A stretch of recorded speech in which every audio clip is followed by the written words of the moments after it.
As we near the end of the George Zimmerman trial, the state's getting ready for the reaction. The Florida Sheriff's Task Force is closely watching this situation. Broward County Sheriff's Office, which borders Seminole County, where the trial is being held, produced a PSA calling for peace, and local religious leaders are also urging calm. Well, we spent the day talking to local law enforcement, politicians, and religious leaders. Serena Fazan picks that story up. Hi, Brendan. Yes, we certainly did. And everybody seems to be on board. They seem to be a bit, but some pastors that we talked to are a bit concerned.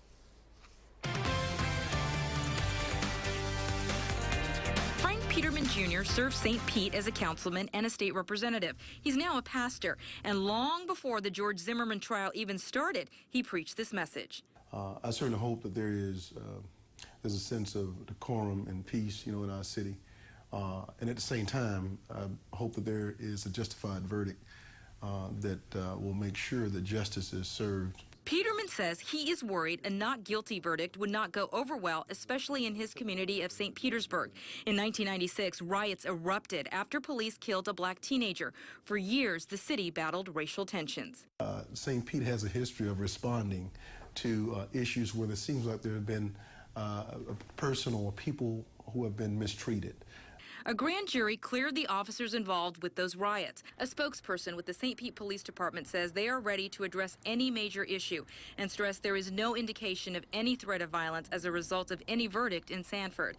And the Pinellas Sheriff's Office says their deputies are aware of an impending verdict and closely monitoring the situation, as is Sheriff Grady Judd. Polk County is the closest law enforcement agency in our area to Sanford. As far as safety and security for the community at large, whether it's Polk County or across the state of Florida, we don't discuss specific security plans. Raise your voice and not your hand. The sheriff of Broward County is working closely with Sanford law enforcement.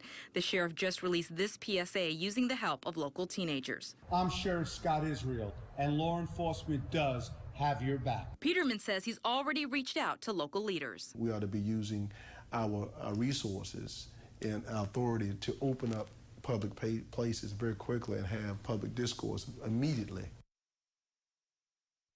And no word yet on if that will happen. Every agency we spoke to today also says they are ready to help the Sanford Police Department if there indeed is a problem.